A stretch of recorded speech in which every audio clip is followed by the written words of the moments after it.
This week on Talk of the Town, we wrap up our mural moment with a mural montage and get ready for our sculpture snapshot. We feature the owners of Macks Family Drive-In and Old Farm Corn Maze. We also have sports highlights, including a feature on the Youth Bowling League.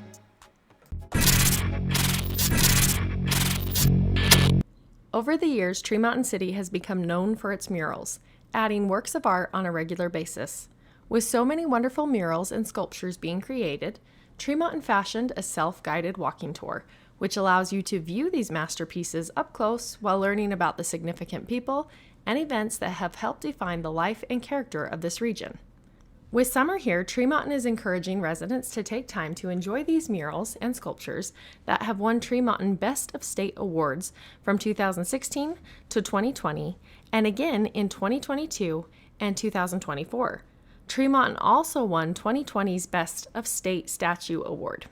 Over the next few months, we'll guide you through each of these murals and sculptures, providing historical information and an up-close look from the comfort of your home. All right, everybody, welcome back to the final mural moment. This week on Talk of the Town, we wrap up our coverage of all the murals Tree Mountain City has to offer up to this point.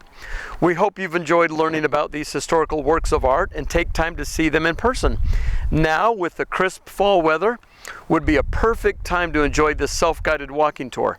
Watch for updates for more murals that could be in Tree Mountain's future as the Arts Council continues their discussions. We'll keep the fun rolling for a few more weeks with a sculpture snapshot segment right here with Brian Mickelson. Until then, here's all the mural moments compiled into this mural montage.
Next week to see what's planned for the next portion of the series. Hi, I'm Kelsey, and this is my dad, Kevin, the owner of Macks.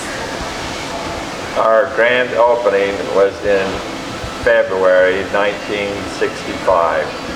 So this is actually our 60-year anniversary this year. And it's been a wonderful journey up until last year on the day before Mother's Day. We caught fire the night before Mother's Day, and it ended up wiping everything out except the building, and it was a total nightmare, but we're so happy to be open, and it is so beautiful in here now. It's been almost two separate things. On one hand, it's been a total nightmare, but on the other hand, the way the community and the people have stepped up, Oh yeah. it's been the best experience a person could have. Opening up was like, it was pretty mind-blowing. Like, we knew that everybody missed Macks, but the amount of like love and support that we've been receiving has just been, it has been amazing. And we are just so appreciative, because we know we were closed for a long time, but you know, this town has been so great to us. Yeah, they've been volunteering to help, anything they could do.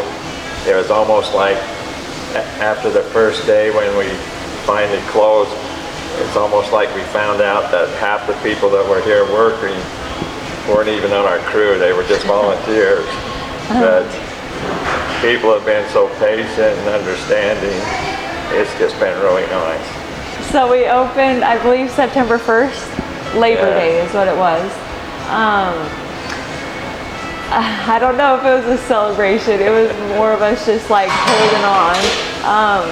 It was definitely way more than we expected, but you know, shout out to our employees, because a lot of them, it was their first day ever working a job. And then we have a bunch of returning employees that saved our butts, because they stepped in and helped train everybody that had never worked before. It was exciting, but we're glad that it's like starting to like even out a little bit now. Every day we're just so happy to be open. One of our biggest challenges opening was when we rebuilt the place.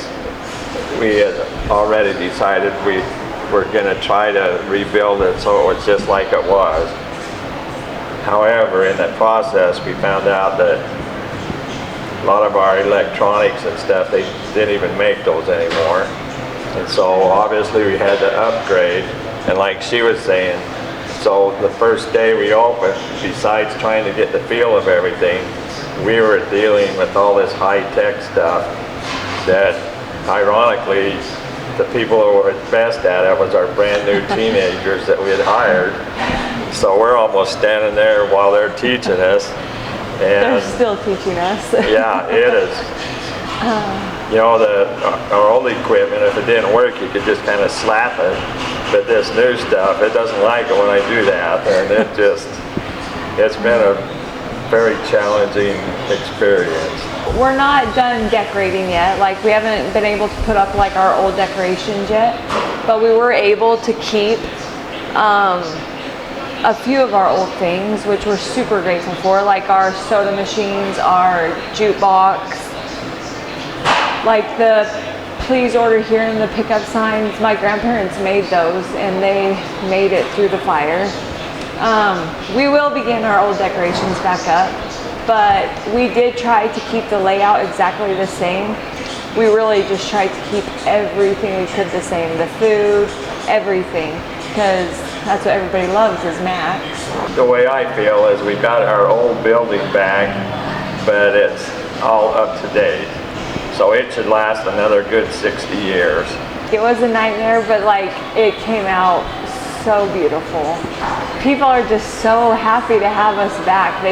And you know, we apologize for like the wait and how long it took us to get open.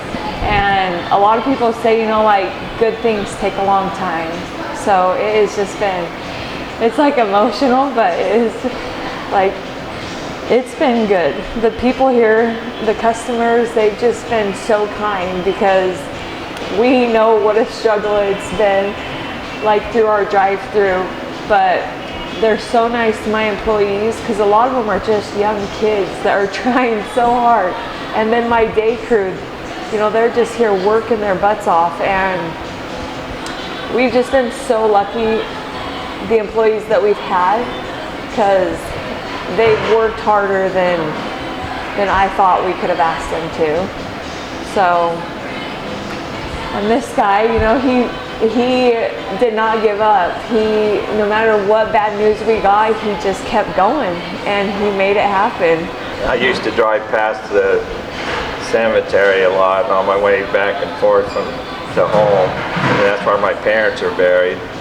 And when I'd have a bad day, I wouldn't even look over there because I knew there was this hand going, you better get it done. And as hard and as strange as it sounds, this is still Mom and Dad. And they're super happy. They're definitely happy. 5 years ago, before any of this happened, actually there was 1 or 2 days a year where I didn't like to come over here and work. But now it is like, get up earlier so you can go over there and work. And it's been great. We've been open 17 years this year at our corn maze. So we love doing the corn maze. It is a lot of work, but we are super excited. The corn maze is kind of like the drive-in. If a guy thinks that by having a drive-in or a corn maze that you're going to be able to take off the rest of the year and go to Hawaii, you're crazy. But the looks and stuff on the kids that come out, it's priceless. I mean, I would almost pay them to come just so I could see their faces. And we get tons of groups, like sports groups, church groups, and then, the parents of the community trust us with their kids, and they drop their kids off with us every weekend. And it's a good time, The kids, they, for the most part, behave pretty well. And, we take pride in being able to keep everybody safe, letting the parents know that, you can bring your kids here. It's a family environment, but it's also a good time. These kids, they can run around, have fun. And then on the weekends, we're haunted. The way that our farm is set up out there, we've had to rotate crops and everything. So this year, possibly it won't be as exciting as next year. Because next year it's like here, we'll be back in our building in the huge field where we can truly entertain everybody. It's going to be interesting. We did have to redo our parking this year, so, watch out for that.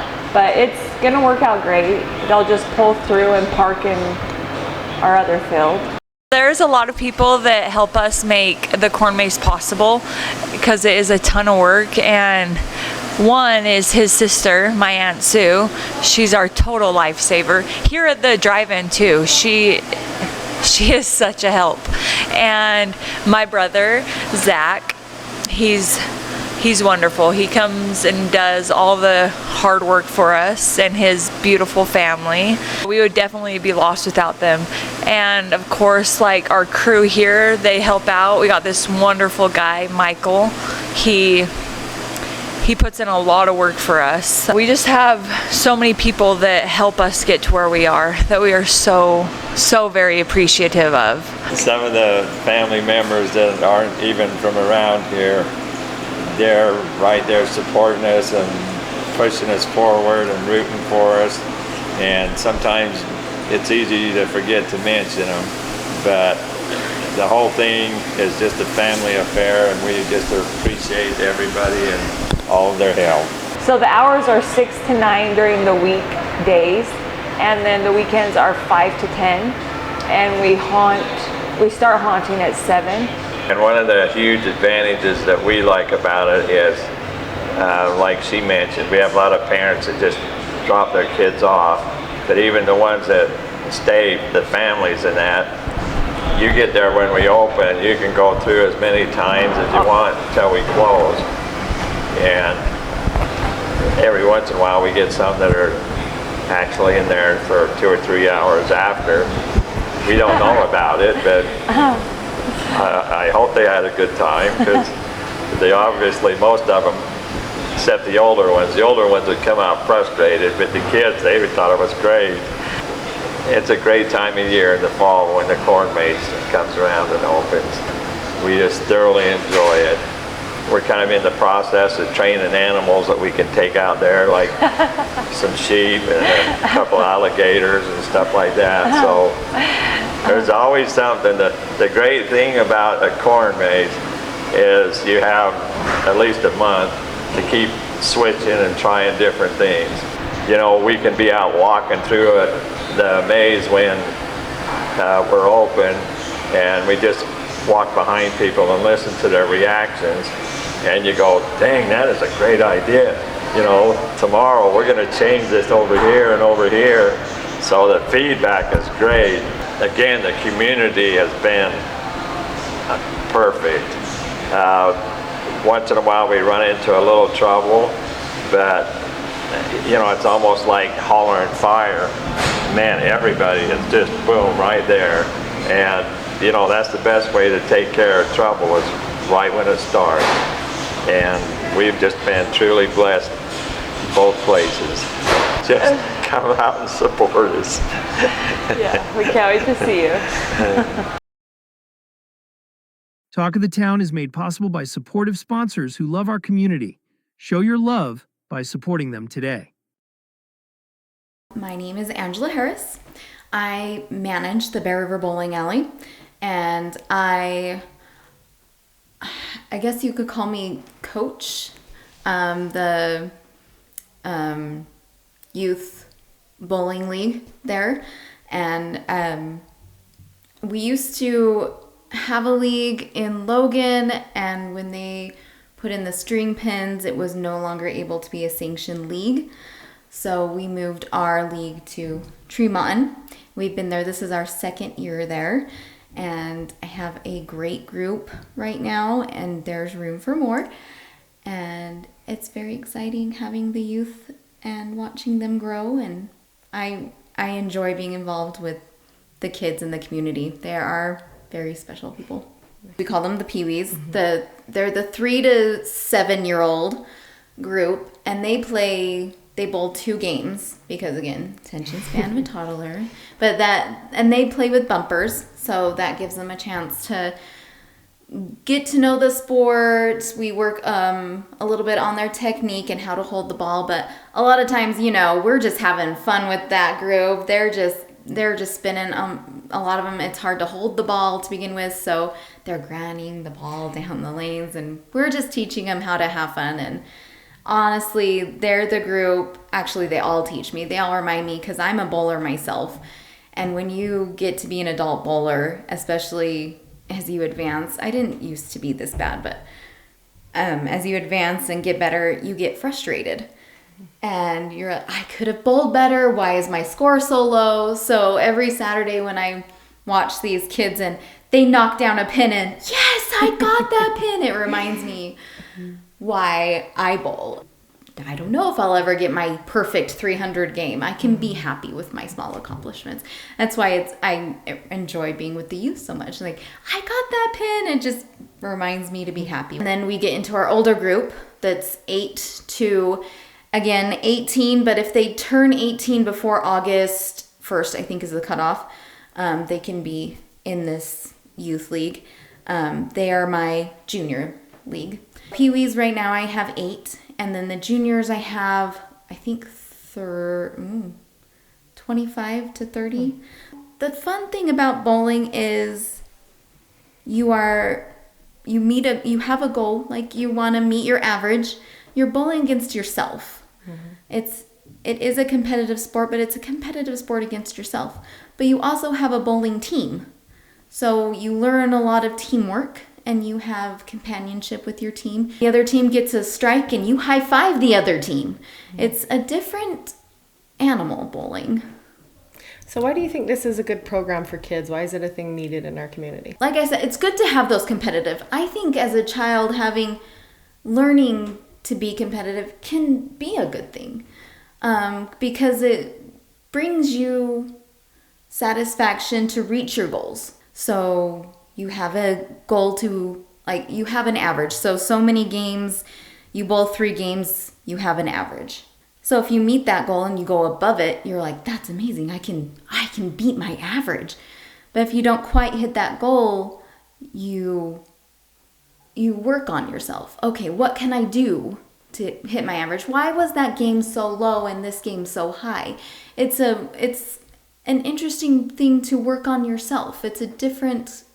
Bowling is a different animal than I mean, you work on yourself in other sports, but you don't see it as much as you do in bowling. You can see it that day. You get a very visual aspect of your goals in bowling.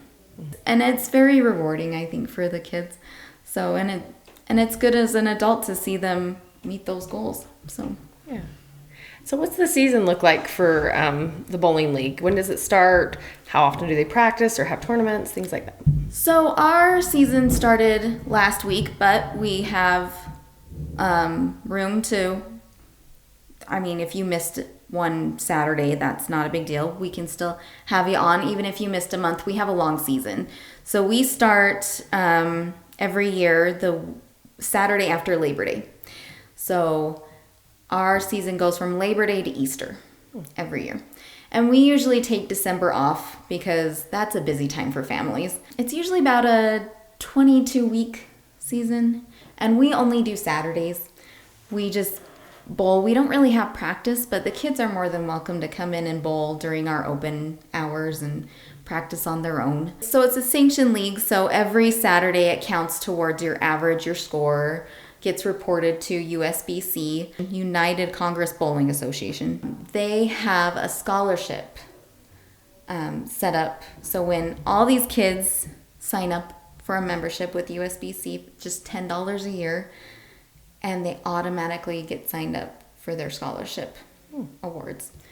So if they bowl in a league, they usually get, it depends on where they place for the league as a team and as an individual, but they get scholarship money through the league.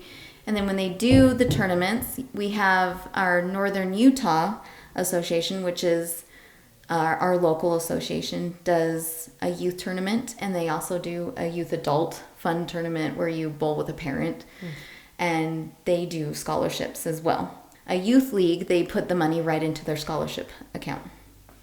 So if you start your child early, like as a peewee, and they get $50 to $100 a year in the scholarship account, by the time they reach college, they have, a couple $1,000s. That's a great benefit, but what are some of the other things or reasons why would you encourage someone to come join the league? I think friendship. You meet different people you wouldn't meet. I've seen kids, obviously they go to school. These are smaller schools, but they meet people they wouldn't normally associate with at school. They find each other in a situation they wouldn't normally find each other in, and they make friends that way. It's not something where you're looking at the other team and going, I have to beat them, or I have to meet these expectations, because you don't. You're just bowling against yourself. There's nothing to really meet unless you want to set those goals, but otherwise just come out and have fun. And so if someone is interested, how's the best way for them to join the team? So you can call me at the bowling alley. If you have been to the bowling alley, I'm usually there. We're more than happy to see your family out at the bowling alley, and we're open after school from 3 to 5 on weekdays, and Fridays and Saturdays after school as well. We're open 1 to 10 on Fridays and Saturdays from noon to 10. I love seeing the families come out and bowl. It's a good activity, like I said, to get off the couch, come do a little exercise. And Cosmic Bowling is after 6 p.m. on Fridays and Saturdays. Also, if you're looking for a tamer, quieter atmosphere, those after school times from 3 to 5 during the week, I recommend bringing the kids out if you want something quieter. But it's always good, come over, grab some cheese fries, just relax. Yeah, it's a good atmosphere over there. Fine. Taken away here by Tooele again. Maybe Roberts with speed will kick this one out. Taken away here by Tooele. Playing in the middle. Shot from distance into the arms of Chloe Grover again. Shot on goal here for Tooele. But from distance, Chloe Grover able to keep them all out. Here's a beautiful pass, and not enough on that one. Crowther kicks back out. Here's Reese with the right this time. Lines that one up and just gonna miss. Barrett will take it right back. Here's Reese. Had a couple opportunities for a couple assists and steals, and look at this one. No, it's Tooele here on the other end. Trying to make a run, but Kent turns it back the other way. Could regain possession. It's a serious opportunity for Tooele. Here we go, another ball over the top. Bailey Roberts with a strong step, stifles that one. Tooele to put it back in. Reese has a chance. Reese shoots. Goes wide. There's the save. Corner kick. Murray over the ball. Ball's up, and it's in.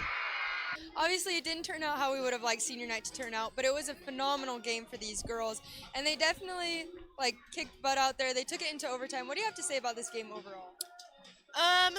It's frustrating when you control almost the entire game and then you come out with a loss. I felt like the majority of the game was played on Tooele's defensive half of the field. The only time they really were able to get it on our half was their long balls. So the outcome is frustrating when I know that we probably should have put that game away a long time ago. But I'm really proud of how they played and how they stuck through it all the way to the end. We have a lot of seniors on this team. What can we talk about with them? I love this senior class. They are so full of joy. They love the game of soccer. They always have smiles on their faces, always laughing. I'm going to miss them a lot because they bring a lot of brightness to this team. Yes, definitely. Now, we do have 2 girls out injured. Can we talk about them and how their seasons have been looking? Yeah, so Maisie was definitely a big loss. She's an incredibly aggressive player. She's strong. She's fast. Her injury against, I guess it was the last time we played Tooele, was pretty unfortunate because she does a lot of stuff on the offense for us. And then Lexi as well. She's an offensive player. Again, very strong, very fast, very technical, a good shooter, someone that we probably could have used out there today. It's unfortunate that they're both out, but. Yes, definitely. And with them being both out, how are we going to continue into our next game? Yeah, we got to have people that can fill their spots. We haven't scored a goal in active play since our game against Deseret Peak. The game we scored against the goal we scored against Mountain Crest was off a set piece. So we have to figure out how to put the ball in the back of the net in active play. And we need people that can step into those spots and put a ball in the back of the net. And a fumble. They go to the ground, and guess who picks it up? Joe, our player of the game from a week ago, Breckengarn. Guard. They're going to pull it out. This is Mon going to catch again, number 8, and he'll fumble the football. Back-to-back possessions. But I'll pick 2 off. Gone all day. Great protection by that offensive line. Gonna throw back over this time.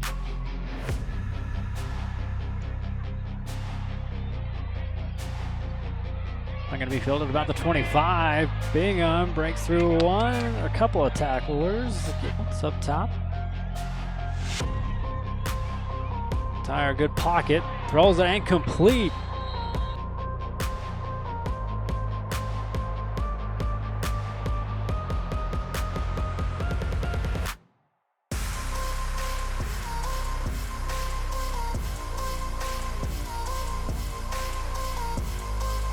To Frank Maskadoo, first down here for Bear River, throwing over here to Eli Breger, trying to get into some space. He's got another first down here for Bear River. Bottom of your screen, and here to Vaughn. Oh, Tyre pulls it out. He'll scamper for almost another first down. He'll be a yard shy. Great pull right there by. Send it over far side this time. Little wide receiver up and ends him. Pop and roll. I'm going to rely to his right. Pass goes in. 3rd down here. Going to the far side. Does he bring it in? He does. What a catch. Eli Breger on the. Got a receiver down the middle. And this one gonna be fumbled and picked off. They're gonna. On back to pass. This ball tipped up and no good. Monk sticking to that sideline and breaking this one up.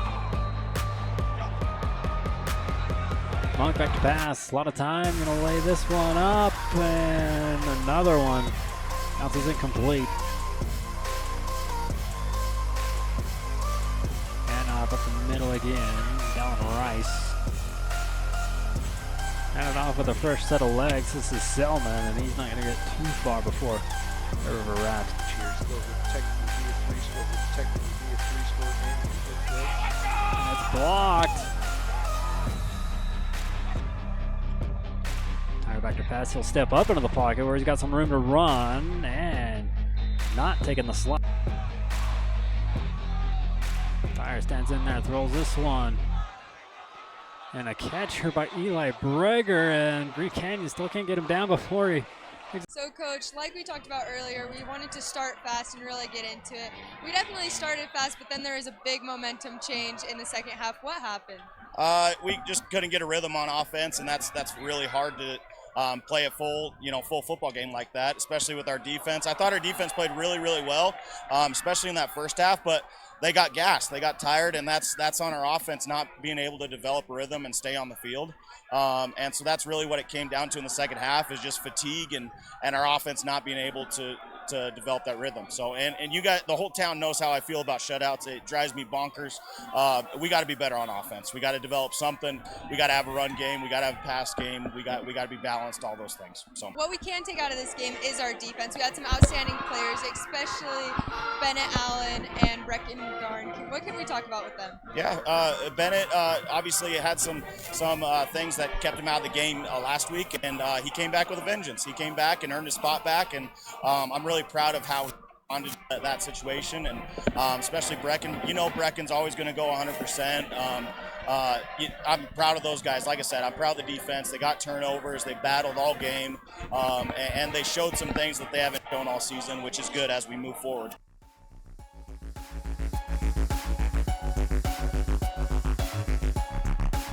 Tune in weekly for more Talk of the Town, especially this month with features to get you ready for the spooky season.